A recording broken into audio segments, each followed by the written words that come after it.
Paramedics are trained to rush to the scene of an emergency and save lives, but what if they find themselves the target of the patient? It's happening more and more often, a trend that prompted one Clark County EMT to speak up. Megan O'Rourke shows you why he believes it's time to fight back when he's under the gun. Firehouse 51, ambulance 61, multiple gunshot injury, 934 Roosevelt Road. Paramedics at the mercy of their patients. Whoa, whoa, whoa. What's up, fool? It's a dramatic scenario from Chicago Fire that makes for great TV. But reality is, it's happening every day on emergency calls across the country and right here in our community. 4700 Springboro, 4700 Springboro, Center. It's out there. It's not as unusual as what people think. German Township Fire Chief Tim Holman is a 37-year veteran. Like most first responders, he's had his close calls. Twice, he's had guns pulled on him. We had no indication that those type of runs would have sparked any problem. And I think that's where we're vulnerable.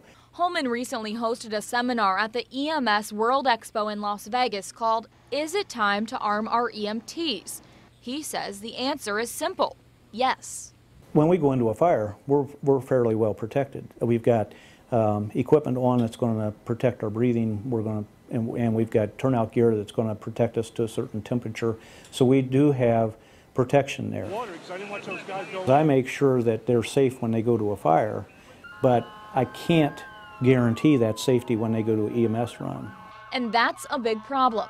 The Department of Labor says the #1 injury to EMTs is assault, not back problems or anything else.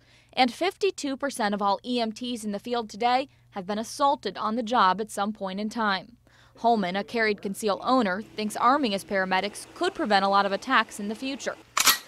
We know that guns do stop a lot of threats. Every state that has concealed carry has seen a decrease in crime rates. Former police officer and EMT Kip Teesort sees the issue differently. He quit his job as a first responder so he could travel the country and teach defensive tactics that don't involve weapons. I caught up with him on Skype at his home base in Springfield, Missouri. Let the guys with the hundreds of hours of training and the tools, the taser, the pepper spray, blah, blah, blah, handle that guy, then medical care can be applied. Teesort says there's no way fire departments can give EMTs the extensive training they need to safely carry weapons. And he fears without that education, guns would do more harm than good. And I think if we arm them, what we're going to find is they're either going to enter into a scene they shouldn't be on or remain too long.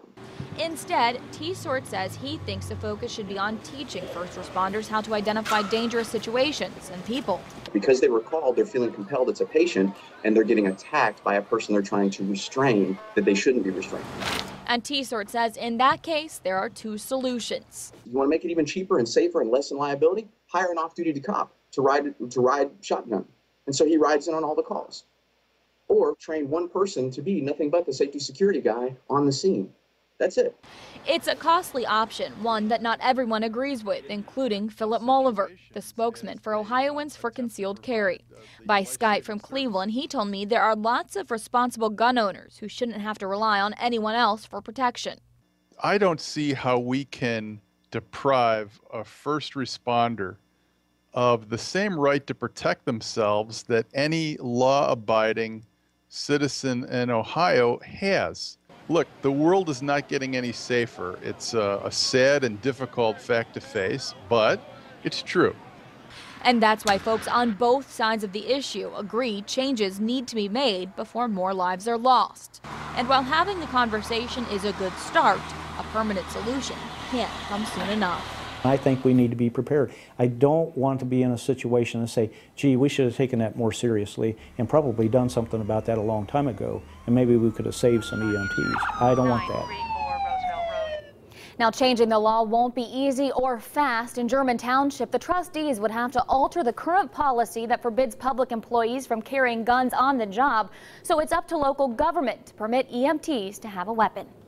So, Megan, can EMTs ask the patients if they have a concealed weapon? They absolutely can, but what we found is you're assuming that the patient's actually going to tell the truth. And we talked to a lot of paramedics who tell us on the way to the hospital they've encountered people who they've discovered to be armed.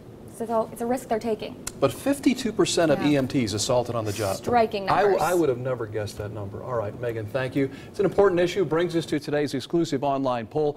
How comfortable would you be if you knew an EMT responding to your emergency was armed? Your options: you would feel more safe, not feel comfortable at all, or you'd be indifferent. Cast your vote at WDTN.com right now. We'll have results at 6 and 11.